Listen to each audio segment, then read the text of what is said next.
अस्सलामुअलैकुम। बोल न्यूज़ के साथ मैं हूं फराज अहमद और मैं हूं गौहर इशरात। हेडलाइंस आपने जानिए, बुलेटिन का आगाज करें। सबसे पहले आपको बताएं, जमात इस्लामी ने हुकूमत के सामने 10 मुतालबात रख दिए हैं। जमात इस्लामी ने हुकूमत से बिजली बिलों में 500 यूनिट तक माहना इस्तेमाल करने वाले सार्फिन को 50% रियायत देने का मुतालबा किया।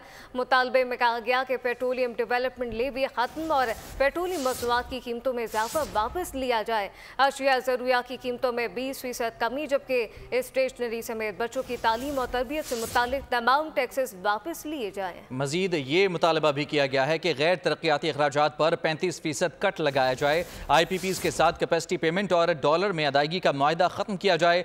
ज़राअत सनत पर टैक्सेस का नाजायज़ बोझ 50% कम किया जाए। सनत, तिजारत और सरमायाकारी को यकीनी बनाया जाए। तनख्वाहदार पर टैक्सेस वापस लेकर मराहत याफ्ता लोगों से टैक्सेस लिए जाएँ। और अब ये जानिए, 25 करोड़ अफराद का हक लेकर रहेंगे। मुतालबात की मंजूरी तक धरना खत्म नहीं होगा।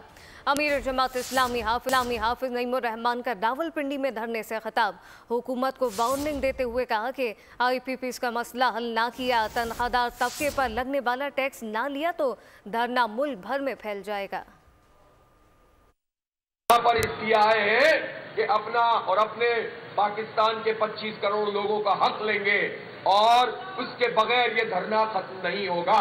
और अगर हुकूमत ये समझ रही है कि ये यहाँ पर मरी रोड पे धरना होता रहेगा तो ये इसकी खाम ख्याली है। अगर ये मुज़ाकरात को सही ट्रैक पे नहीं डालेंगे और IPPs के मसले को एड्रेस नहीं किया और उसके बाद जेन्युइन तरीके से बिजली के बिल कम नहीं करेंगे, ये जो इतनी लेवी लगाई हुई है उसको कम नहीं करेंगे और तनख्वाहदार लोगों के स्लैब को खत्म नहीं करेंगे जो इन्होंने इस बजट में डाला है, तो ये धरना फिर यहाँ नहीं रहेगा। फिर ये आगे भी बढ़ेगा, फैलेगा भी, पूरे मुल्क में जाएगा, पूरा मुल्क इसकी पुष्ट पर आकर खड़ा होगा। तो रावलपिंडी में जमात इस्लामी की जानिब से जारी धरना दूसरे रोज़ में दाखिल हो गया है। इस वक्त अमीर जमात इस्लामी हाफिज नईमुर रहमान धरने के मकाम पर मौजूद हैं, जहां कुछ ही देर के बाद वो खिताब भी करेंगे। आपको बताएं कि रावलपिंडी में इस वक्त जमात इस्लामी का धरना दूसरे रोज़ में दाखिल हो चुका है। 10 मुतालबात रखे गए हैं जमात इस्लामी की जानिब से हुकूमत से और ये भी कहा गया है कि 4 दिन में ख़त्म होने वाला ये धरना नहीं है। जब तक ये मुतालबात तस्लीम नहीं किए जाते तब तक ये धरना जारी रहेगा। मुतालबात की मंजूरी होने तक धरना ख़त्म ना करने का इंदिया दिया गया है जमात इस्लामी की जानिब से। और इस वक्त अमीर जमात इस्लामी हाफिज नईमुर रहमान धरने के मकाम पर ख़ुद मौजूद हैं और ये एक्सपेक्ट किया जा रहा है कि कुछ ही देर के बाद एक दफ़ा फिर वो धरने से खिताब करेंगे। तमाम तर मुतालबात को तफसीली तौर पर एक दफ़ा फिर हुकूमत के सामने रखा जाएगा। अमीर जमात इस्लामी हाफिज नईमुर रहमान ने इससे पहले धरने से जब खिताब किया था तो उन्होंने वार्निंग दी हुकूमत को, कहा कि ख़ास तौर पर बिजली का मसला, IPPs का मसला हल किया जाए, तनख्वाहदार तबके पर लगने वाला जो टैक्स है उसे वापस लिया जाए और मराहत याफ्ता तबके पर टैक्सेस में इजाफा किया जाए। अवामी दबाव रंग ले आया। हुकूमत का ब्यूरोक्रेट, जजेस और कानूनी असम्बली समेत सबकी मुफ्त बिजली बंद करने पर गौर शुरू हो गया है।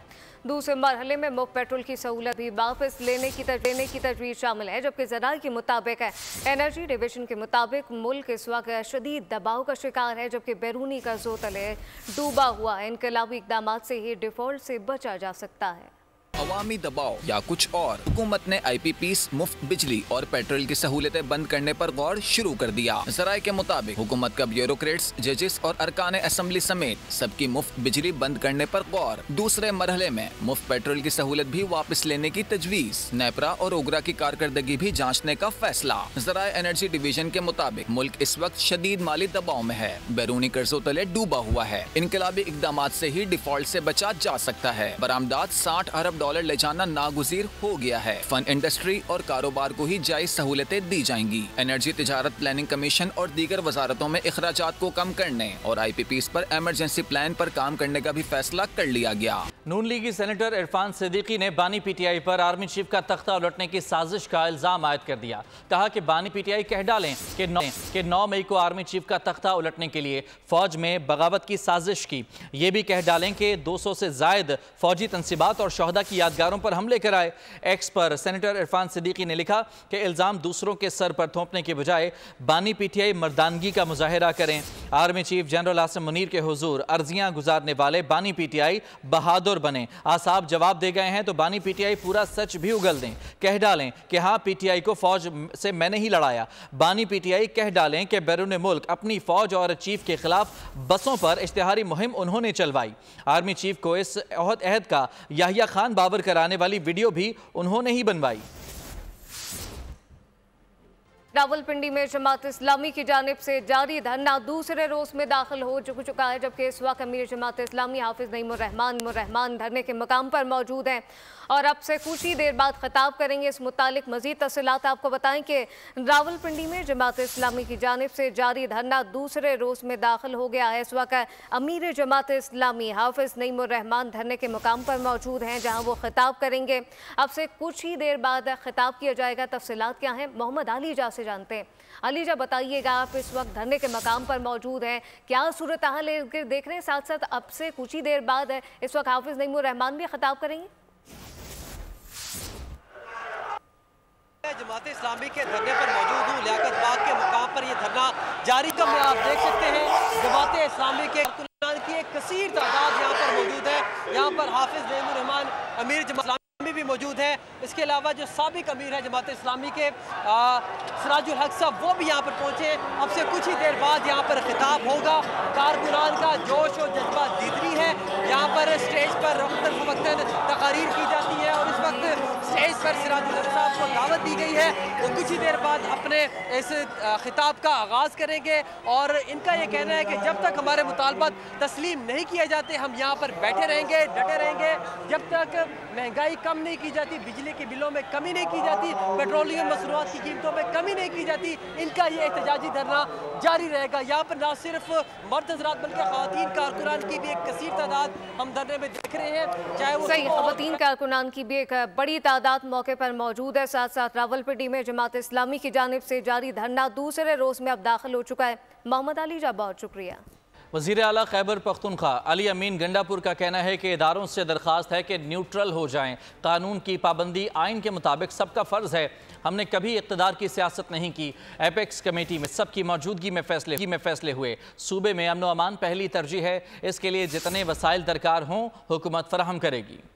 हमने कभी भी इक़्तिदार के लिए सियासत नहीं की और उसका सबूत है कि 2 बड़े सूबों में हमने इलेक्शन कराने के लिए आइन के मुताबिक अपनी हुकूमतें छोड़ दी थी। जिस तरीके से पाकिस्तान की आवाम के साथ हो रहा है, जो महंगाई और जिस तरीके के मुल्क के हालात आज बन चुके हैं, दहशतगर्दी के हवाले से भी, माशी हवाले से भी, ये नाअहल है, ये निकम्मे हैं। और मैं तो कहता हूँ ये पनौती आज़म है। जिस चीज में हाथ डालते हैं वो चीज तबाह हो जाती है। मेरी इदारों से रिक्वेस्ट है कि आप न्यूट्रल हो जाएं, इनके साथ रह के ये नहुसत का लानतान आप पे आ रहा है। और स्पेशली जो हमारे गरीब लोग हैं, जो कि माशी मसाइल बहुत ज्यादा हैं, मेरी ये खास तौर पे ट्रैफिक पुलिस से रिक्वेस्ट होगी कि गरीब लोगों को चलान ना दिया करें, क्योंकि वो पैसों से अपने बच्चों का पेट पालता है। मुझे खुशी होगी कि जब आप किसी बड़ी गाड़ी वाले, महंगी गाड़ी वाले को चलान करेंगे, उसका चलान भी आप बढ़ा दें। अजी साहब जितना बढ़ाते हैं आप बढ़ा दें, उनके चलान आप बढ़ाएं। बल्कि मैं तो कहता हूँ पॉलिसी बनाएं कि गाड़ी की कीमत और उसके मॉडल के हिसाब से चलान होना। और अब खबर यह है कि फवाद चौधरी ने जमात इस्लामी और JUI को बानी PTI से इत्तेहाद करने का मशवरा दे दिया है। बयान में कहा गया कि PTI को इस वक्त अवामी कुव्वत दिखाने के लिए इन जमातों की तंजीम की ज़रूरत है। कामयाब अवामी शो पर जमात इस्लामी को मुबारकबाद पेश करता हूँ। असद कैसर और महमूद खान अचकज़ई इन मामलात पर तेज़ी दिखाएं ताकि मुल्क से फ्रॉड का खात्मा हो सके।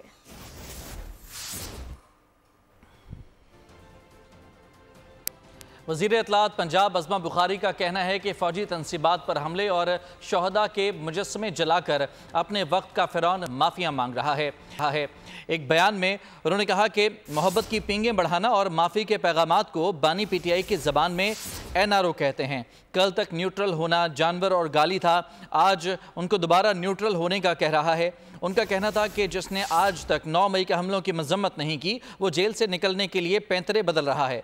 दर्जन भर नाकाम तहरीकें, फ्लॉप बयानियां और रोजाना के कठपुतली शो के बाद सरेंडर। और अब ये जानिए PTI ने सुप्रीम कोर्ट से उम्मीदें बांध ली हैं। मखसूस नशिस्तों का फैसला किसी एक पार्टी के हक में नहीं। इस्तेहकाम में पाकिस्तान पार्टी के रहनुमा फयाजुल हसन चौहान का बोल के प्रोग्राम तब्दीली में डॉक्टर दानिश को इंटरव्यू। कहा कि बानी PTI ने 9 मई का एतराफ़ कर लिया है। इंटरव्यू देखिए रात 10 बजे।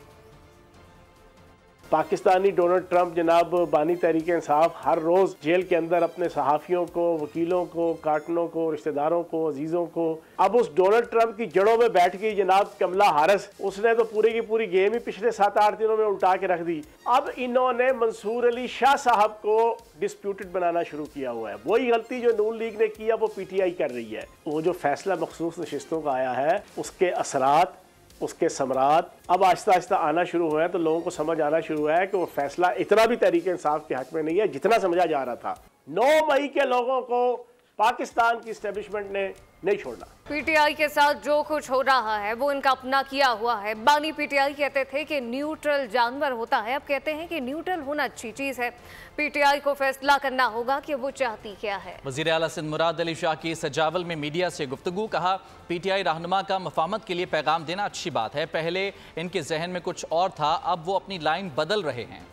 हादसात और दीगर वाक़यात का जिक्र करें, आपको बताएं कि कराची के इलाके पीराबाद में स्ट्रीट क्राइम और मोटरसाइकिल लिफ्टिंग में मुलविस 5 रुकनी अफगानी गैंग गिरफ्तार कर लिया गया है, जबकि SSP वेस्ट के मुताबिक गैंग स्ट्रीट क्राइम समेत मोटरसाइकिल चोरी करके इसके पार्ट की फरोख्त में मुलविस है। पुलिस ने खुफिया तलब पर कस्बा कॉलोनी के इलाके पराचा कब्रिस्तान में छापा मार कार्रवाई करके मुलजिमान को गिरफ्तार कर लिया है।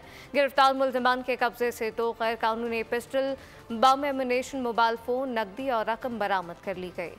आगे बढ़ते हैं। पेरिस ओलंपिक्स का पहला गोल्ड मेडल चीन ने जीत लिया और ओलंपिक्स का पहला मेडल कजाकिस्तान के नाम रहा है। पहला गोल्ड मेडल चीन ने 10 मीटर एयर राइफल इवेंट में अपने नाम किया है। जनूबी कोरिया ने चांदी और कजाकिस्तान ने कांसी का तमगा अपने नाम किया। मेडल्स टेबल पर इस वक्त चीन 2 तलाई तमगों के साथ पहले नंबर पर है। एक गोल्ड मेडल जीतने वाले ऑस्ट्रेलिया की दूसरी पोजीशन है। चांदी और कांसी के एक तमगे के साथ बरतानिया का तीसरा नंबर है। एक सिल्वर और एक ब्रॉन्ज मेडल वाले अमेरिका की चौथी पोजीशन है। और अब ये जानिए कि पेरिस ओलंपिक शूटिंग इवेंट में पाकिस्तान के खिलाफ जोसेफ और कशमाला तला 10 मीटर से ज़ायद एयर पिस्टल मुकाबलों के फाइनल राउंड में जगह ना बना सके। मर्दों की जगह आपको बताएं कि 10 मीटर एयर पिस्टल शूटिंग में गुलफाम जोसेफ 33 में से 22वें नंबर पर रहे। ख़वातीन की 10 मीटर एयर पिस्टल में कशमाला तलत भी नुमाया कारकर्दगी ना दिखा सकी। पाकिस्तान की शूटर में से 6 सीरीज़ में मजमूई तौर पर 567 पॉइंट हासिल किए। अमेरिका की 75 तंजीमों ने सदर जो बाइडन और कांग्रेस से मुतालबा किया है कि वो इस्राएली काबिज हुक्काम पर फौरी असलहे की पाबंदी का नफाज करें। तंजीमों ने मुश्तरका बयान में कहा है कि मुस्तकिल जंग बंदी का तकाजा है कि वाशिंगटन असलहे के बहाव को ख़त्म करके इस्राएली काबिज वज़ीर आज़म बेंजामिन नेतन्याहू पर दबाव डाले। नेतन्याहू की हुकूमत ने इन दबाहात का जवाब नहीं दिया। अमरीकी हिमायत और हथियारों का इस्तेमाल करके गजा की पट्टी में तकरीबन 40,000 फ़लस्तीनियों को शहीद किया जा चुका है, जिनमें 15,000 बच्चे शामिल हैं। और इसी के साथ न्यूज़ बुलेटिन से फिलहाल इतना ही। मज़ीद खबरों और अपडेट्स के लिए विजिट कीजिए हमारी वेबसाइट boldnews.com। आप देखते रहिए बोल्ड न्यूज़।